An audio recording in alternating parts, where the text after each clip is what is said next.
Alors bonjour à tous et à toutes. Aujourd'hui je vous propose de voir un élément incontournable du CSS qui sont les couleurs. Donc nous verrons aujourd'hui la découverte de la propriété couleur, la valeur anglaise et hexadécimale, le RGBA et la propriété opacity. Depuis le début de ce cours sur le CSS, nous utiliserons sans cesse les couleurs. Donc les couleurs sont incontournables pour une bonne stylisation en CSS. Donc pour donner, comme certains d'entre nous l'ont deviné, pour apporter une couleur à nos éléments HTML, nous utiliserons la propriété color. Et cette propriété prend des valeurs. Et parmi autres, nous aurons des valeurs anglaises et des valeurs hexadécimales. Donc directement sur notre éditeur, nous avons la structure minimale d'un document HTML qui est bel et bien lié avec notre document CSS via le ahref qui prend la valeur style.css qui est juste cette feuille là, et nous utiliserons des éléments auxquels nous apporterons des valeurs. Nous utiliserons par exemple deux paragraphes, nous préciserons ici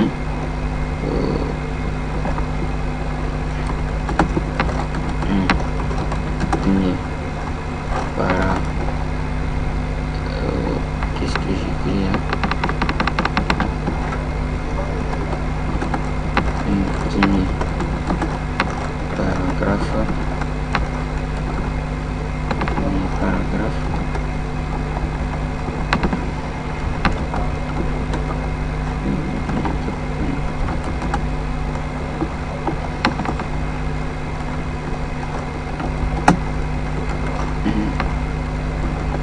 Second paragraphe. Nous styliserons le paragraphe via le CSS. Et comme on a dit tout à l'heure, la propriété color prend des valeurs. Les valeurs anglaises, nous les résumons dans ce tableau. Ces valeurs sont les plus supportées par les navigateurs. Et ils se comptent au nombre de 16. Nous avons la couleur red, blue, green, orange pour l'orange, aqua, yellow, purple, lime, olive, etc. Donc vous obtenez ici les 16 couleurs supportées par nos navigateurs. Donc ici nous avons l'élément P qui prendra une valeur, une couleur, nous lui donnerons avec couleur red, donner une couleur rouge à nos paragraphes. Et si nous actualisons, nous obtenons les paragraphes en rouge. Donc si vous voulez, on peut apporter la couleur green juste pour un second test, et lorsque nous actualisons toujours, nous obtenons du vert. Donc avec ces couleurs, nous sommes amenés à être très vite limités, car 16 couleurs pour la stylisation de nos paragraphes, de nos titres ou encore de nos balises HTML, nous serons très limités. Donc tous les instants sont des hexadécimales. Donc les hexadécimales nous permettront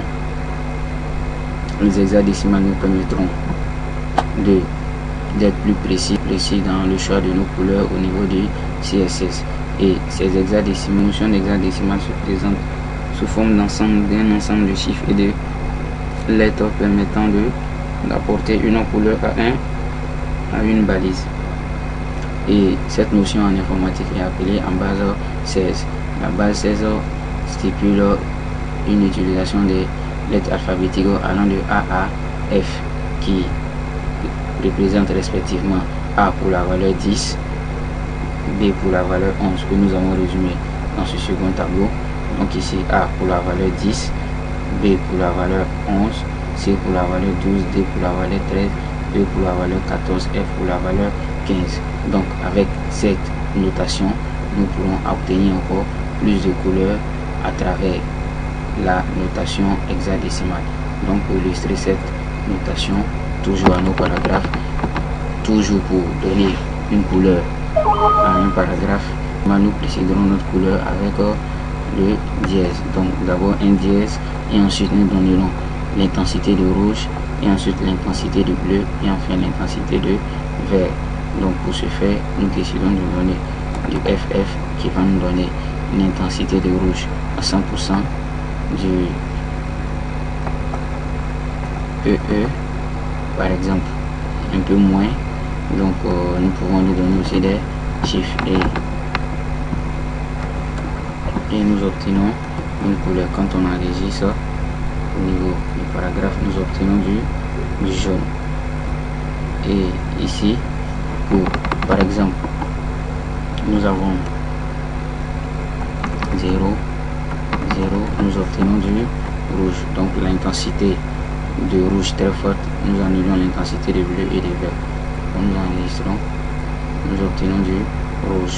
Et ici, si nous annulons, nous donnons une intensité de bleu, nous obtenons du violet, de la couleur rouge, etc., etc.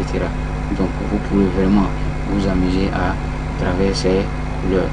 Et on peut aussi utiliser cette notation sous forme de 3 lettres en utilisant une seule lettre pour la notation du rouge, une seule lettre pour la notation du bleu et une seule lettre pour la notation du vert. Donc c'est un ensemble de chiffres et des lettres. Donc nous pouvons utiliser par exemple le 12D, et obtenir toujours de couleur du bleu car l'intensité du bleu est plus forte que les deux autres intensités, ou encore obtenir du vert à travers du AD9 avec l'intensité du vert assez élevée par rapport aux deux autres, et nous obtenons du vert. Donc voilà la deuxième notation de couleur en HTML. Et pour pouvoir finir, nous verrons ensuite la dernière notation qui est le RGBA. Donc le RGBA, comme son nom l'indique, Red, Green, Blue, permettra de rouge, l'intensité de vert et l'intensité de bleu. Donc cette propriété prend des arguments. Nous prendrons des arguments en chiffres. Donc nous donnerons ici qui vont de 0 à 255. Donc nous pourrons donner un pourcentage de 12, 3, ici 67, 76,89. Et lorsque nous enregistrons, nous obtenons encore une nouvelle couleur pour nos paragraphes. Donc avec le RGB, nous sommes amenés à donner encore plus de précision dans nos choix, sinon dans le choix de nos couleurs. Et vous le constaterez au niveau du plan du cours. Nous avons parlé de la propriété opacity. Opacity permettra simplement de donner une opacité à nos couleurs de telle sorte que à lui apporter une visibilité ou encore une transparence. Donc pour ce faire, nous utiliserons la propriété opacity qui prend une valeur qui va de 0,0 jusqu'à 1. Donc nous ne pourrons pas lui donner une valeur supérieure à 1 comme dans le cas des probabilités. Donc ici nous pourrons lui donner une valeur de 0,5. Toujours dans la notation anglaise, nous devons toujours préciser le point le point signifiant bien sûr la virgule. Donc avec une opacité de 0,5, vous voyez que nos paragraphes sont légèrement transparents et on peut accélérer en allant à une opacité de 0,9. Et cette fois-ci, vous verrez que nos paragraphes seront un peu plus visibles comme vous le constatez. Donc pour pouvoir combiner ces deux éléments et les attribuer d'une manière unique à notre élément color, nous utiliserons directement la propriété color, et nous donnerons cette fois-ci la valeur RGBA. Cette valeur permet de donner directement l'intensité de rouge, de vert, de bleu et en plus de donner une opacité. Donc nous pourrons donner comme valeur du 165. Retenez que nous ne devons pas dépasser le 255. Donc ici lui donner du 8,89, pourquoi pas du 900, et ensuite ici préciser une couleur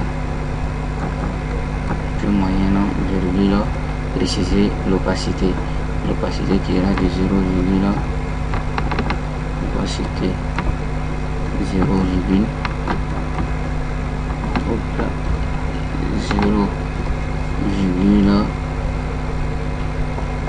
0,7 ou encore 0,4 pour une opacité un peu plus transparente. Donc quand nous enregistrons, cette fois-ci nous avons du violet transparent et on peut aussi augmenter l'opacité, et ici nous aurons encore du violet pur. Donc voilà un peu le mot l'apprentissage aussi les couleurs, sinon la valeur des couleurs en style. Donc la propriété color prend trois types de valeurs.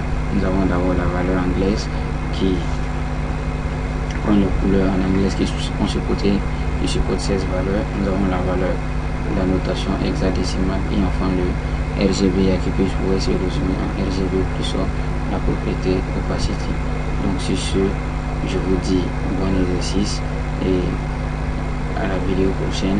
Nous verrons des éléments encore très puissants qui sont le ID et les classes, qui sont l'attribut ID et classe.